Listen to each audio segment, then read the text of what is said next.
بسم اللہ الرحمن الرحیم۔ کیا آپ جانتے ہیں کہ ایک ایسا نبی بھی آیا جسے بچپن ہی میں حکمت عطا کر دی گئی؟ ایک ایسا پاکیزہ وجود جس کی زندگی کا ہر لمحہ حق، صبر اور سچائی کی گواہی تھا۔ آج روشنی کا سفر میں ہم آپ کو لے کر چلتے ہیں ایک ایسے نبی کی طرف جن کا نام آتے ہی پاکیزگی، قربانی اور شہادت ذہن میں آتی ہے۔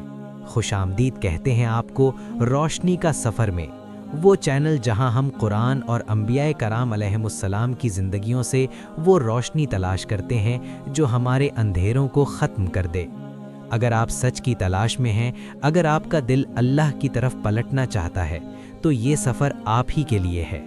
یہ بات ہم دل سے مانتے ہیں کہ انبیاء کرام علیہم السلام کی زندگیاں بیان کرنا ایک بہت بڑی امانت اور بھاری ذمہ داری ہے۔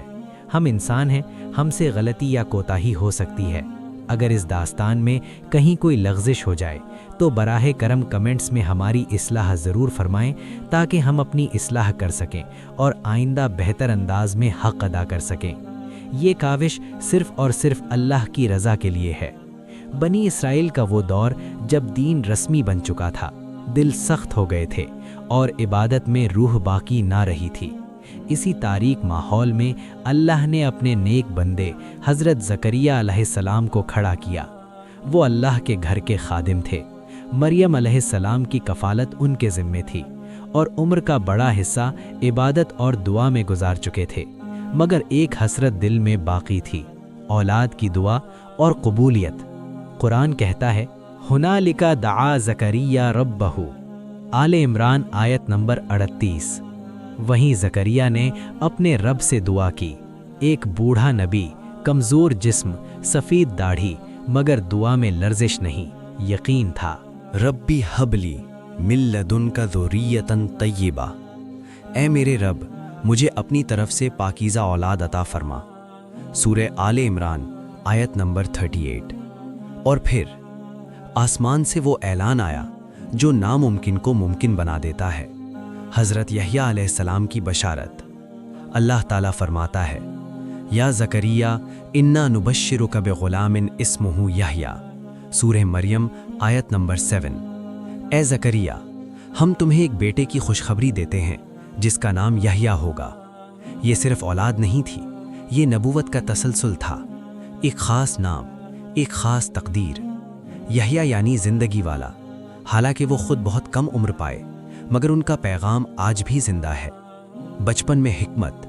قرآن اعلان کرتا ہے، وَآتَيْنَاهُ الْحُكْمَ صَبِيًّا، سورہ مریم آیت نمبر 12۔ اور ہم نے اسے بچپن ہی میں حکمت عطا کر دی۔ بچپن کھیل کود کا زمانہ ہوتا ہے، مگر یحییٰ علیہ السلام کا دل اللہ کے ذکر سے آباد تھا۔ پاکیزگی اور زہد۔ وَزَكَاةً وَكَانَ تَقِيًّا، اور وہ پاکیزہ اور پرہیزگار تھا۔ سورہ مریم آیت نمبر 13۔ دنیا ان کے سامنے تھی، مگر انہوں نے دنیا کو ٹھکرا دیا۔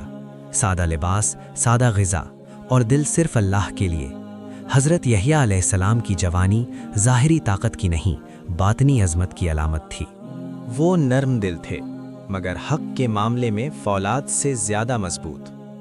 قرآن گواہی دیتا ہے، وَبَرًّا بِوَالِدَيْهِ وَلَمْ يَكُنْ جَبَّارًا عَصِيًّا، سورۃ مریم آیت نمبر 14۔ اور وہ اپنے والدین کے ساتھ نیک سلوک کرنے والے تھے، سرکش اور نافرمان نہیں تھے۔ حضرت یحییٰ علیہ السلام اونچی آواز میں نہیں بولتے تھے، مگر ان کے الفاظ دل چیر دیتے تھے۔ ان کی دعوت کا مرکز تھا توبہ، پاکیزگی، حلال و حرام کی تمیز اور اللہ کا خوف۔ لوگ انہیں دیکھ کر اپنے گناہوں پر شرمندہ ہو جاتے تھے۔ اس دور کا بادشاہ ظلم اور خواہشات کا غلام بن چکا تھا۔ حرام کو حلال بنانے کی کوشش ہو رہی تھی اور علماء خاموش تھے، مگر یحییٰ علیہ السلام خاموش نہ رہے۔ انہوں نے کہا، یہ اللہ کے حکم کے خلاف ہے، یہ نکاح جائز نہیں۔ یہ الفاظ تخت کے لیے زلزلہ بن گئے۔ جب سچ بادشاہ کے کانوں میں چبھنے لگا تو اقتدار نے انتقام مانگا۔ حضرت یحییٰ علیہ السلام کو قید میں ڈال دیا گیا۔ نہ کوئی بغاوت، نہ کوئی شکوہ، نہ کوئی واویلا، صرف صبر۔ یہ وہ لمحہ تھا جب زمین نے ایک عظیم نبی کا خون دیکھا۔ حضرت یحییٰ علیہ السلام شہید کر دیے گئے۔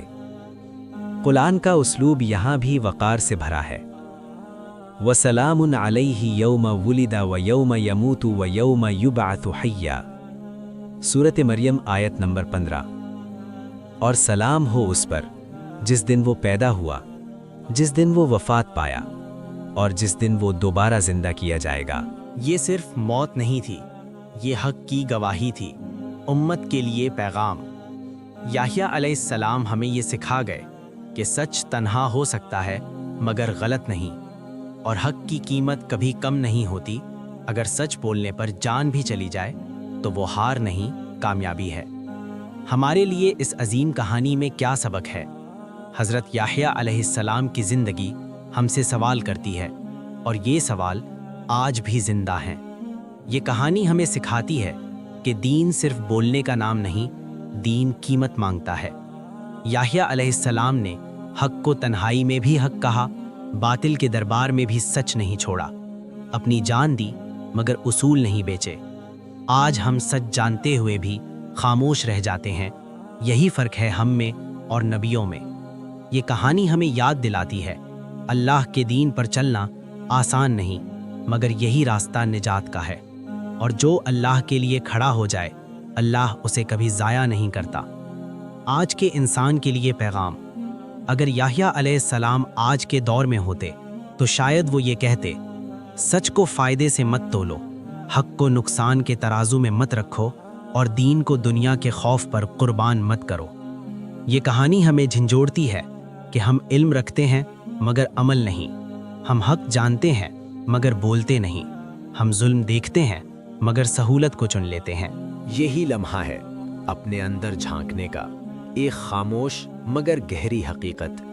یحییٰ علیہ السلام کی شہادت بظاہراً شکست تھی، مگر حقیقت میں یہ باطل کی ہار تھی۔ آج بھی ان کا نام زندہ ہے، اور ان کو قتل کرنے والے تاریخ کے اندھیروں میں دفن ہے۔ یہی اللہ کا وعدہ ہے۔ اے اللہ، ہمیں سچ پہچاننے کی توفیق دے اور سچ پر کھڑے رہنے کا حوصلہ بھی عطا فرما۔ اے اللہ، ہمیں وہ ایمان عطا کر جو خوف سے آزاد ہو، اور وہ دل دے جو تیرے سوا کسی سے نہ ڈرے۔ اے اللہ، ہمیں یحییٰ علیہ السلام جیسا اخلاص تو نہیں مگر ان کے نقش قدم پر چلنے کی سچی کوشش ضرور عطا فرما۔ اے اللہ، ہماری دنیا بھی سنوار دے اور ہماری آخرت بھی، اور ہمیں ان لوگوں میں شامل فرما جن سے تو راضی ہو جائے۔ آمین یا رب العالمین۔ اگلی داستان ایک ایسے نبی کی ہے جن کی پیدائش بھی معجزہ تھی اور جن کی زندگی بھی امتحان۔ ایک ایسا نبی جس نے مردوں کے دل زندہ کیے، اندھوں کو بینائی دی، اور دنیا کو بتایا کہ طاقت تلوار میں نہیں اللہ کے حکم میں ہوتی ہے۔ حضرت عیسیٰ علیہ السلام۔ اگلی قسط میں جلد ملتے ہیں۔ اپنا خیال رکھیے گا۔ اللہ حافظ۔